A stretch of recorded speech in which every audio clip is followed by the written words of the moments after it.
Hey there and welcome to Coffee on the Couch with Fatman and Skeletor, and today we are coming at you with another movie review, and we are finally delivering on our promise to do Godzilla, King of the Monsters. Alright, so let's get into this.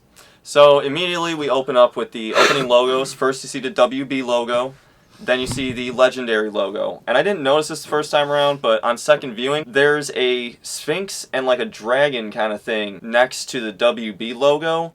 Looked into that. Those are creatures which appear at the very end of the movie, actually. Same with the Legendary logo. You get a Quetzal or a Quetzal, whatever the Brazilian thing is. A Quetzal. And the Behemoth. But what's really nice is it opens up with Godzilla 2014. Yeah, you get right into the aftermath of that, where we meet the human family we're going to be following around that lost a son in the destruction of the end of that battle. Yes, that's where we meet Madison, Dr. Emma, and Mark Russell. Right up front, my impression of Mark was he's kind of like Nick Tatopoulos from the other American Godzilla movie, where he's very one-minded on his one thing. And just like the Nick from the cartoon series, technically sequel, he's something of a monster whisperer. Dr. Emma and Madison, honestly, I did not mind Madison as a character. I thought she was at least mildly interesting, because throughout the movie we kind of see this tug of war, like, do I go to my dad or do I go to my mom? And her mom turns out to be a narcissistic liar. Mama, on the other hand, is just a flat, boring-ass character. You know what, though? I did call it from the trailer. I didn't know she was going to be Madison's mom, but just from watching the trailer, I kind of knew she was going to be, like, the bad guy. Yeah. But it more suffers because her entire shtick is, humans bad! And we haven't seen that 1,000 times before. That's about the extent it goes. And revenge for my son dying because Godzilla did it. That was honestly pretty lame. So I think Mark and Madison's story shined way over Emma's. I think Emma was kind of just flat, one-dimensional. After a point, it kind of seemed like Madison was just sticking around to try and keep Emma safe. Yeah, kind of she needs me more than Mark needs me type deal. As they fly away in a helicopter as he's getting rampaged to death by Ghidorah. So immediately we open up with Madison talking to her dad through email. Mom comes in, Madison burns breakfast. It's a whole funny moment. They've been separated for about, 3 or 5 years at this point? Yeah, Mark. Oh no, it was real time. 2014 to 2019, so it was 5 years. Yeah. After the Godzilla attack in 2014 and the son died, he turned to alcohol, quit Monarch, kind of just left to go do his own thing. But he's getting his life back together. He's in the jungle photographing stuff. It's not jungle, it's a forest, and those are wolves. Yeah. Immediately there's an earthquake during the nice little bonding mother-daughter scene of breakfast, and hop in a car, take a quick drive down to the containment center, and we get to meet Mothra, because it's just in time to see this baby hatch. And that is when we discover that the machine that Mark and Emma have been working on is something to communicate with the Titans. The Orca device, because it was originally intended to talk to whales. Yes. She tweaked it after the Godzilla attack to be able to communicate with the Titans. Kind of seemed like a little bit of a callback to like the Hanna-Barbera Godzilla. I don't know if you remember that, no, but not at all. They took away his fire breath, gave him laser eyes. The humans on a ship used a device very similar to that to call him up from the surface wherever the hell they were. And they were just globetrotting, and Godzilla would apparently just follow them because they had this device. Jinkies. We get to the containment center, and we see the egg hatching. And this is our first real monster that we're seeing. Mothra hatches, and it's a very interesting design. It's kind of pulsating light. It's very different from the original, because realistically, Mothra hasn't changed over the years. No, not that much. Never. Personally, I was a big fan of the worm growing up, because I had a toy of it. But you played with your worm.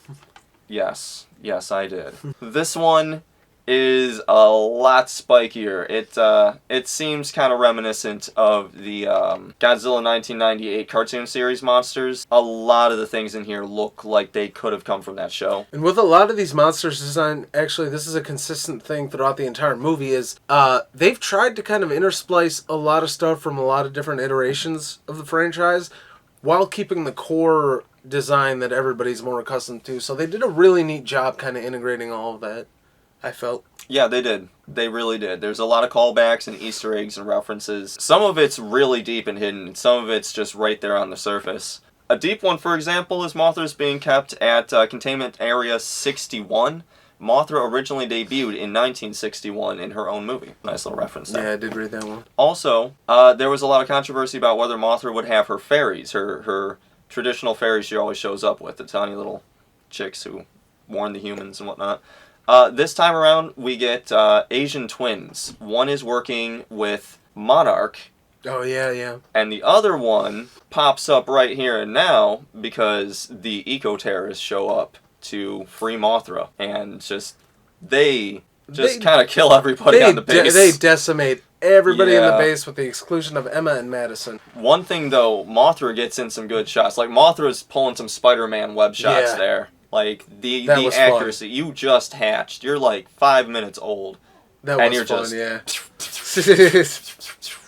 That was cool. Mothra did more in the opening of this movie than Mothra has done. Oh, yeah. In like 20 years worth of Godzilla stuff combined. Yeah, that's more than Mothra's done for a very long time. But realistically, the larva's only in the movie for like 2 minutes tops. And then it goes right into hibernation. Yeah, they kidnap Emma and Madison and grab the Orca device. Which she managed to find out the alpha signal, by the way, so she can control all of them. She can control every single Titan you see in this movie. Well, not control per se, or but speak to them, really. Communicate. It's all about communication, not control. So not direct to commands. To clarify that up. Yeah. It's like talking to a dog, you know? You can... You it's can't have a conversation. It's a good way to phrase it, actually. It's kind of like a dog whistle for the Titans. Yeah, it does work like a dog whistle. But they leave the base, and as they do, they just kind of let Mothra screw off and goes underneath a waterfall and starts making a cocoon. So from there, we transition back to Monarch, and the main player, Serizawa, and his crew. Which, by the way, just to point something out about Serizawa, including the monsters in this movie, he is one of the most interesting characters. None of the dynamic speeches they gave off. With a lot of characters, when you put the burden of their kind of expositing or speech giving, it can become stale or cliche very quick. But pretty much all of his dialogue was great. Oh yeah, and just snappy and straight to the point, but still had the menacing overtones. It was good without being too preachy. I thought Serizawa was a boss. But he's basically talking about how we need to coexist with Godzilla and the other monsters. It's kind of laughed off by the rest of the council. So what, make Godzilla our pet? No. We would be his. And everybody thinks he's joking. And they're like, oh, this guy's crazy. But they're trying to figure out if Monarch should fall under military jurisdiction because apparently Monarch is still its own completely separate entity. Yeah, it is not conjoined with the military. Yeah, the military and the government want to kill all the monsters because they have a lot of them. We actually have a map of that with most of them on there. That's where we spend a good chunk of the movie just kind of going from location to location. Yeah, base to base. We're glow hopping here. With these guys wiping everybody out and freeing whatever monsters locked up in that location. Yeah. So you don't see every single one in detail, but you see a lot of them in the background or on the map. But we want to go around and just nuke all the ones that are hibernating. Yeah. But Monarch's like, no, we shouldn't do that. Some of them are benevolent. Some of them are actually good for the ecosystem.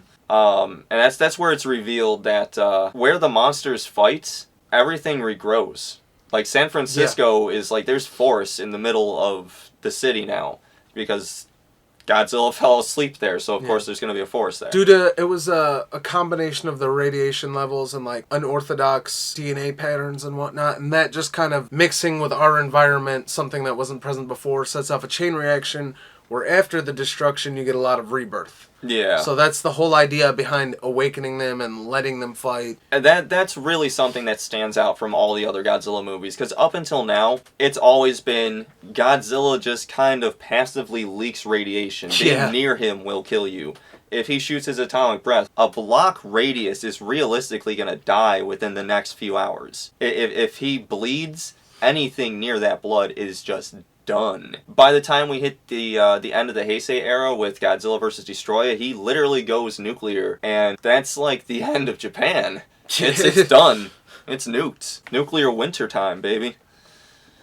No, that's a very nice change of pace this time around, with the monsters actually absorbing radiation and where they fight, forests grow and stuff like that. Yeah, using it to heal rather than just complete destruction angle-wise. And it's a great argument Serizawa makes there. Yeah, it is. It definitely is. It makes sense. In a realistic sense, I could totally see somebody taking that stance in real life if this situation were to arise. Oh, yeah. So, I don't know. Serizawa was just really well written. I enjoyed the crap out of that. We've been getting a lot of realistic Godzilla movies. Between these and Shin Godzilla, we've been getting a lot more grounded, realistic movies lately. Shin Godzilla, my favorite out of the 2 Godzilla movies I've ever seen. They're really up there on my list. But in the middle of their meeting, they get a phone call or a text or something. Basically, hey, one of your facilities has been destroyed. So they just up and leave in the middle of the they get presentation. Up and just dip.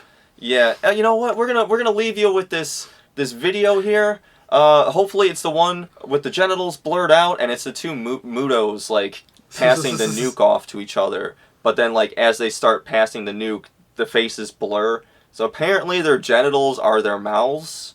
We'll leave you to paint that picture on your own. Yeah, no, please let us know in the comments how you think that worked out. The eco-terrorists, they're heading to Antarctica. Monarch heads down to their brand new base. It's an oil rig. It's somewhere near Godzilla's cave. They don't know where, but it's on a route that he travels frequently. It's there that they start giving Mark all the explanations about the other monsters and stuff. We get a quick glance at some of the other ones. You get a little bit. They make sure to notify you that Kong is not leaving Skull Island, so don't get your hopes up for anything here. Yeah. Even though I'm pretty sure 75% of the people going to see this movie already know what the next movie is going to be. Yeah. Yeah. For those of you that had your hopes up during movie, Kong isn't anywhere here. We'll be talking about him at the end of this, though. Suddenly Godzilla shows up. He's doing a intimidation tactic. Basically, he's just flaring his dorsal fins blue. It's really cool, actually. And Serizawa was like, put the shields down. Or Mark, actually, because Mark is starting to lean more towards... This is Monster Whisperer time. Yeah, and he's like, put the shields down. And Serizawa's filled with glee, and everybody else is like, dude, no. He does raise a point, though. When it's like, do you really want us to drop our guns? He's like, do it unless you really think this is a fight you're going to win. They're all like, you know what, yeah. We're just gonna... True. This I thought was really cool. This is very rare for a Godzilla movie to do, but we actually got a jump scare. Yeah. that got me. It did, honestly. I saw it in theaters and surround sound and shit. Screen and whatnot, and that scared the crap out of me. Just when they think Godzilla's turned around and left, boom, just flies right he's right up against the glass window. But he does leave them alone, and he swims off. Yeah, turns out he's headed to Antarctica. Just like the eco-terrorists. And Mark's like, wait a minute. What's in Antarctica? The plot's all colliding at once. What was it? Subject Zero? Monster Zero. Monster Zero. Reference to one of Ghidorah's very first movies. So, we get to Antarctica. We see the eco-terrorists are already there. They start de-thawing Ghidorah. And this is one thing, again, suspension of disbelief. The way they de-thaw him is essentially the same way Batman de-thaws citizens from Mr. Freeze. We're going to take some of these glowing metal discs and we're just gonna drill them in here and just let them start superheating everything. My biggest question is, how did he get frozen like that? Because in order to de-thaw and come back alive, you would have had to have been flash frozen. I think he was flying a crashing plane sometime in the 1920s and just crashed into that iceberg. I'm surprised he didn't collide with Megatron. Or Captain America. Jesus Christ, Antarctica has a lot going on. Or that squirrel from Ice Age was trying to get his nuts off. Yeah, he's in there too. Actually, until just now, I didn't realize just how many things and people have been frozen in Antarctica. Meeting each other in Antarctica. So they start de-thawing them. Right as our heroes, Monarch, shows up, they hit the explodey button and just... Boom! Ghidorah is just released, and this is your first real look at him, and man, I've seen a lot of different Ghidorah versions over the years, and there's been some real crap piles, but this is nice. The fact that it's CGI, that's what saved it. That is something, actually, I do want to point out that goes for every single monster. When I was watching this, I didn't do very much, research going into it. I'm a Godzilla noob, but we'll get to that towards the end of the video. The entire time I was watching this, I thought there was at least 50% practical effects usage. When I found out it was all CGI, it blew me away, because I'm like, that looked so good.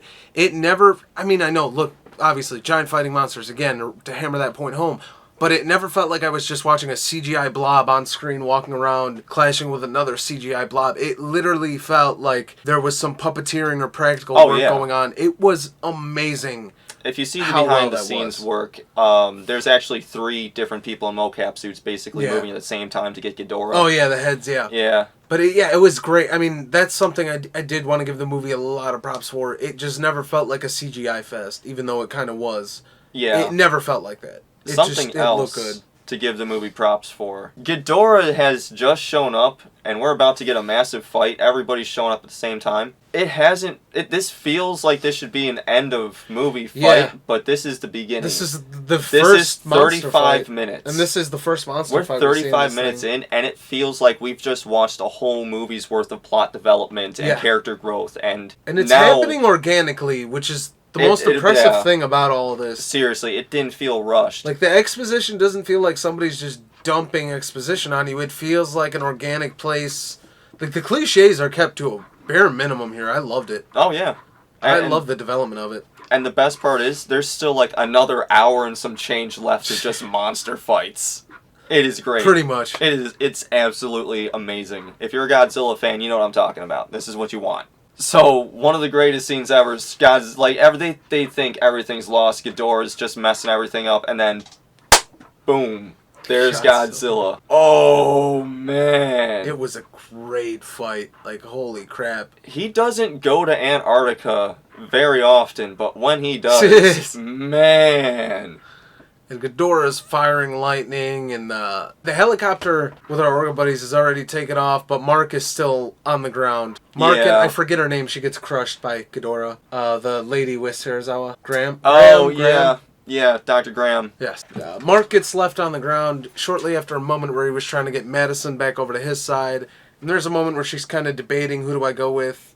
And it kind of seems like she's choosing to stay with Mom more because Mom needs her than because that was want to go with right at the moment where we found out that Emma and the eco-terrorist leader, I forget his name, are in cahoots together, and she recruited them to help her because she believes the right path. Kenneth? I think his name is Kenneth. Something like that. Because Emma believes that the right path is by releasing all of the Titans. Because, again, humans are bad. We're the virus. We ruin Earth. Yeah. Which is really, it's such a shame because that's the only part of the human story I didn't like was how stock that reasoning is. And the dialogue, just from Emma, everybody else was great, but the dialogue from Emma specifically, it makes up for the movie having almost no cliches at that point by being just entirely cliche-riddled mess. That's true. It's like, we took the Earth and we tainted it. We were trusted with it, and we destroyed it. Yeah, we're a virus, and we need to. I was ready for Mermaid out. Man to pop up any time and be like, evil! That was the cheesiness lengths. Yeah, it was bad. They take off, and the monster fight happens, and man, is that just... It is a great... I was scared it was going to be a CGI nightmare, just a brawl. It looks great. The movement is fluid, it's clear, it's concise, it looks awesome. Yeah. After the tussle, basically, Ghidorah flies off to, they say Brazil, that area, never really specified, but wherever Ghidorah goes, there's just a giant storm with them. Yeah, a giant, like, storm cloud vortex thingy following him around. Yeah, I thought that was pretty neat, because that seems kind of realistic, like, if you've got wings that big. Alright, so, basically, Ghidorah's in the Brazil-Mexico region. Monarch's heading there, just kind of chasing him. They end up realizing that this is headed towards a new facility that they have, where they've been monitoring a Firebird thing. Haha, Rodan. Man, I was hoping for Angus, but I'll settle for Rodan. It looks great. Rodan does look awesome in this movie, though. This is... Like I said, all the designs are just so spot on. It is very spot on, but at the same time, it is vastly different than anything we've ever seen before. Like, this isn't a pterodactyl, this is like a actual Firebird. Yeah. That was pretty nice. Its skin is like half hardened lava. That was nice. So we also find out that the reason Ghidorah is going there is to roar and unite all of the Titans and that have been active, and Alpha Roar, which is why Godzilla is also threatened, because they're obviously enemies of old, so it becomes a territorial struggle. So Godzilla basically feels like he needs to take Ghidorah down. Ghidorah wakes up Rodan. They manage to get Rodan and Ghidorah to fight for a few minutes, but Ghidorah comes out on top. And that's where he manages to pull off that roar, and that's where we get a really nice shot of just monsters waking up all over the world. You saw a lot of that in the trailer. Oh, a little bit of that in the trailer. Actually, there was quite a few things they left out. You see the behemoth. You get a really good shot of the behemoth. Still looking for a good shot of Methuselah. I really like Skilla. Yeah, I was going to say they gave it a different name. Yeah, but essentially that's the same thing. It's just a bigger version of what we saw in Kong Skull Island. And it's something I mentioned in my Godzilla Top 5 video. I'm just throwing it out there. I called it. I freaking called it. We jump back to the eco-terrorist base, and they're deciding Ghidorah is causing way too much destruction. They're not able to control it. So how about we take all the other monsters that are waking up and get them to fight Ghidorah? And in order to do that, we're going to need like a stronger wavelength for the Orca device. So let's see if we can figure that one out. But at the same time, Madison's like, this has gone too far. Yeah. So Mommy's a psychopath. Mom went around the bend a while ago. So she steals the Orca Alpha device and manages to book it out of there. So Ghidorah beats Rodan in that fight pretty quickly. And they think everything's lost. You know, like Ghidorah's about to wipe everybody out. But then, out of nowhere, boom, Godzilla shows up again. Man, another great fight. A lot of great action scenes. A lot of cool effects with the environment and stuff, too. Unfortunately, it comes down to thinking that their one shot lies within nuking the crap. Not just nuking the crap out of them. Destroying the oxygen in them and around them. Yes. So basically trying to suffocate and snuff out all the Titans. I feel like this was a little shoehorned in. Like, they just wanted the oxygen destroyer reference, because they didn't do that in the first movie. My biggest issue with it is, anytime we've seen the oxygen destroyer previously, it has wiped out Godzilla to the point of only a skeleton is left. Like, the ocean is unfishable. Like... Yeah. If this were used on land, there wouldn't be life left. So they drop the oxygen destroyer on Godzilla and Ghidorah while they're underwater. It nukes them. Boom, Ghidorah comes flying out. This was after Godzilla had ripped one of his heads clean off. So yes. It looked like Godzilla had the chance, but impatience got the better of everybody, and they went with the nuke plan. And they're monitoring Godzilla's heartbeat, and we see it flatline. I was like, man... R.I.P. Godzilla. How are you going to fix this now? Also, we get a really kind of... I'm not going to say gross specifically, but... It was was a little grotesque. The mucus. It was the mucus afterbirth kind of thing. Ghidorah regrowing its head. Holy crap. Ghidorah regrowing its head. I've never seen that before. That, like... Ghidorah blows it gets its middle head blown off all the time. That's kind of like its signature go-to thing, and then it gets a metal... robot head. No, this time it's just gonna regrow it. For sound effects visuals, cook up a bowl of macaroni and cheese and then fist it vigorously for a while. Ugh. But yeah, the afterbirth and mucus that come out of the neck stump.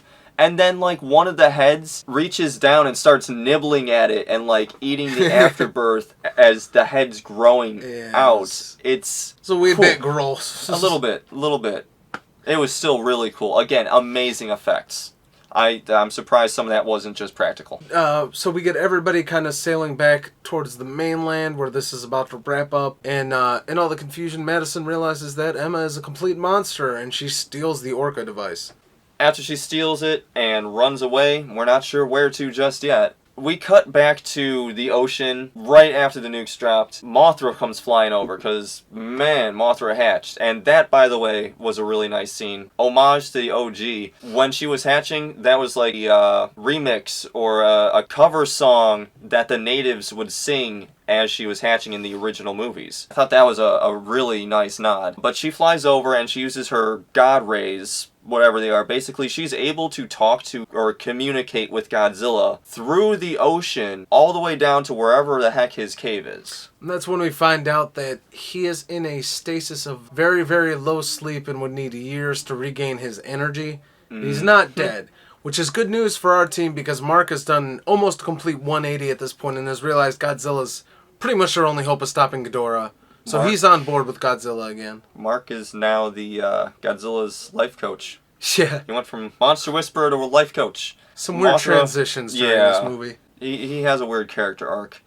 But Mothra and Godzilla talk, and then she flies away. And it's not mentioned until the end credit scene, but I'm just going to spoil this now. She lays an off-screen egg. Because she will show up again, not too much longer from now, but I'm just saying, in this amount of time, she flies back to China and lays an egg. So we're guaranteed Mothra's coming back in the third movie. From there, because she was talking to Godzilla, Monarch figures out this is an entrance to his cave. It's the Hollow Earth theory, again, put forth in Kong Skull Island. They go check it out, and there's kind of like a middle finger tweet here from the creative director.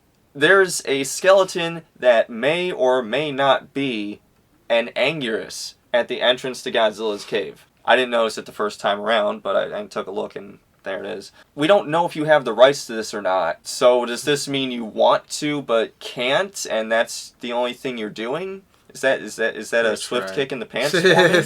Okay.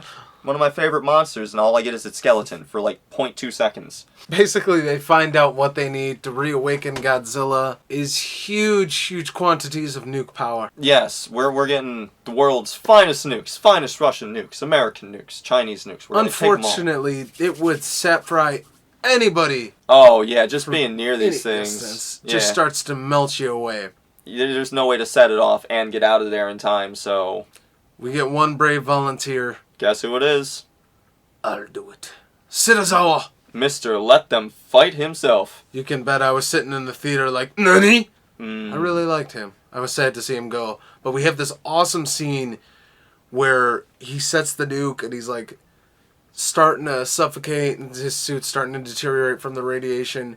And he kind of just puts his hand up like on Godzilla. It was like, take care, my friend. Or something it's along like those Godzilla lines. Acknowledges him. Yeah, because he kind of opens his eyes and like closes them and then just explodes. And that's a really great shot too. Just before the explosion the goes visuals off. In the cave were crazy looking too. Again, Man. It could so easily have been a generic CGI blobfest, but the detail is so immaculate. much detail, dude. Okay, right as the nuke's going off in like the bottom left-hand corner or bottom right-hand corner, there's a statue with kind of like butterfly-looking wings. That is the statue of Pazuzu, the demon from the Exorcism movies. Also, when you're going through, there's a lot of artwork of like giant cave paint, because like the paintings of the humans are about the size of the submarine, and it really looks like an Atlantis kind of setup. You see definitely lava very flowing down vibes. from the ceiling. He's acquiring passive radiation from the Earth's core, but it really looks like this could have been Atlantis at some point, or possibly Seatopia. Maybe we're getting a callback to Megalon. I'm just saying, beetles live underground. I don't know what either of those things is, but it sounds cool. But the nuke goes off. Just as Monarch gets back to the surface, Godzilla comes back, fully powered, and we get that beautiful scene from the trailer where he just comes rising up out of the water and just fires off into the sky. Yeah, that was nice. He's just overflowing with energy. He's overflowing to the point where, hey, there's actually kind of a timer on this now. It kind of looks like his heart's going nuclear. His body is a reactor in meltdown mode. Okay, crap, we're still screwed no matter what happens. Right as they said that, I'm like, oh, this is how we're getting that burning Godzilla from that one scene from the trailer. Man. The one that you freaked out on in our reaction video for it. I didn't think we would be getting that, because technically the last time we got that was a literal meltdown and he was dead. He glassed Japan. His child came and ate up a lot of his guts and radiation and became the new Godzilla. But the point is, he glassed Japan. So basically we come into everybody just coagulating in Boston. Madison has the Orca there. Military's running around everywhere. The city's getting kicked ass because Godzilla and Ghidorah are there fighting. Rodan shows up, Mothra shows up, they start going at it, and Mothra is actually doing stuff. Like, Mothra is pimp smacking Rodan up and down for a minute. Like, Mothra has done This is the first time ever. Mothra usually takes like 1 or 2 hits per movie and then she's down. Usually it's kind of like a self-sacrifice to keep Godzilla going kind of thing. Like when you're playing a video game and you get that one health character. Yeah, that's Mothra's the extra life. Like she literally just puts a hole in Rodan's chest. I thought she was about to get killed. Her wings are like singed. They're on fire. Rodan's got her pinned against the building. She's got a stinger. They gave her a stinger. Right through the chest. I wasn't happy with Mothra's design, but after this fight, I was like, man, All right, you just stabbed right through an entire Firebird.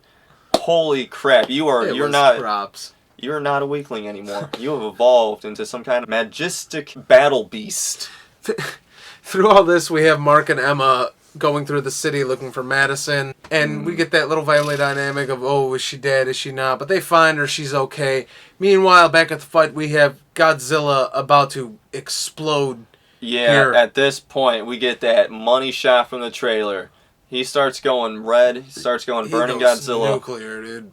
He gets a radiation pulse. Like, he powers up like it looks like he's about to use his atomic breath, but when he opens his mouth to shoot it, it's just an explosion all around him, and it's a shockwave. Holy crap.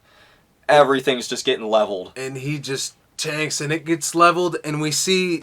Descriptors honestly don't do it justice. This is just something you have to see. This is the last like half hour of this movie. I've seen it 3 times now. Please go see this. And it's just beautiful. And from the rubble, we see Ghidorah's head rising out of the rubble. Like, holy crap! You survived all of this until we pan over a little bit and we see that Godzilla just has the head flailing around in his mouth and lets off that final breath. And you like see Ghidorah. It looks like Ghidorah is launching Godzilla's atomic breath, and just then disintegrates, vaporizes it. It's a huge, amazing fight. It's beautiful to look at. It's a ton of fun, and I don't care what anybody says. It was just action packed from start to finish. So we get some wrap up. Emma and Mark Madison are all back together, and they're all happy again. Godzilla's gone off. He's the king now. We get a nice final shot of everybody kind of bowing down to him. I thought that was so cheesy. I liked it. I think that's the one thing we disagree on. I won't lie. That ending was leaked to me like a year ago online with like 3 other endings, and like I wasn't sure which one to switch, and I was hoping it wasn't going to be this one because I thought it was just so cheesy that as soon as the fight ends, all the monsters that have been like moving across the world this whole time converge on Boston just so that they can bow down in front of Godzilla. And by the way, Rodan does He's the king of the monster! A very elegant bow from Rodan. Seriously. It was one of those like fancy like butler bows. Yeah. Also, holy crap, Rodan survived. You get everybody... Emma isn't in jail for whatever reason. Nobody knows. She really should be after that. She kind of threatened the fate of the universe. But we all wrap it up nicely. Obviously, all of us know there's another movie coming. And I will let you take the end credits. The end credits, there's 2 things you gotta take into account here. One is the actual credits themselves. They're playing over news articles. If you were to pause and read the news articles, boiled down, it basically says that it's been a time passage of roughly 6 months from the movie actually ending to the credits themselves. And in that time, most monsters have been heading towards Skull Island. When Ghidorah took off the first time, he actually destroyed the storm that's been protecting and hiding Skull Island this entire time. So now we can just go there whenever we want, and monsters are heading there. There's been a lot of seismic activity there, which means the skull crawlers are probably acting up. That's why Kong stayed behind, to protect the villagers that live there, the tribes, kill off all the skull crawlers. The Mothra egg's still a Mothra egg that probably will hatch in the movie itself. Yeah. And any monster that hasn't either gone back into hibernation or gone to Skull Island, Godzilla's just wiping them out. He's going around... Oh yeah, the Titans are cleaning up. They're cleaning up the world. It shows you a lot of their benefit. Oh yeah, you do get a lot of shots of like cities that are now overgrown with jungles, and it's really cool. It's really cool. And then the other actual end credit scene is the eco-terrorist dude, Kenneth. He goes some shady black market underground Chinese warehouse thing, and turns out he's buying Ghidorah's severed head, which I believe would have to be the one that was torn off originally when the oxygen destroyer went off. Because that plummeted to the ocean floor, the rest of them got disintegrated. So, question is, what is he going to do with it? Because it was already established early in the movie that he's been buying, selling, and trading kaiju DNA. So, what's he going to do with the head? Because this is the opposite of Mecha Ghidorah. Like, are we going to get like a whole robot body with a skin head instead of like a skin body with a robot head? Skin head. Huh? While all this is going on, by the way, we do get a beautiful cover version of the Godzilla song, which if you didn't know has Serge Tankian of System of a Down on vocals. That was good. And Brendan Small, Gene Hogan, and Brian Beller, who are Death Clock as his backing band. So that is an awesome mixture for me as a fan of System and Death Clock. Just wanted to point that out. And that was Godzilla, King of the Monsters. Is it perfect? No. Is it pretty damn good? Hell yeah. Like, that was a fun watch. I didn't regret it for a second. Oh, yeah. Again, I've seen it 3 times. The animations are lush. They're gorgeous. They're fluid. They move well. They look great. They sound great. There's so many little homages. There's so much attention to detail. And a lot of people complain about the human stories. But look, you aren't going for the human story. You are going to see giant monsters beat the crap out of each other. If you're going to the human story, I'm going to the buffet just to smell shit. You're a liar, okay? That's not what you're going for. And even the human story, while being a little stock, most of them are interesting. This movie does a good job of tying everything together, of setting it up for the next chapter, and overall, it is just a blast of a 2-hour watch. Oh, yeah, it is. It definitely is. Needless to say, I loved it, and that's only my second Godzilla movie I've ever seen. But that was Fatman and Skeletor for King of the Monsters. Let us know what you thought of the movie down in the comments. We're sorry this took so long. This was supposed to be out a while ago, but better late than never. Let us know what other Godzilla content you would like to see. Yeah. And as always, subscribe, hit the stupid little bell, and stay tuned.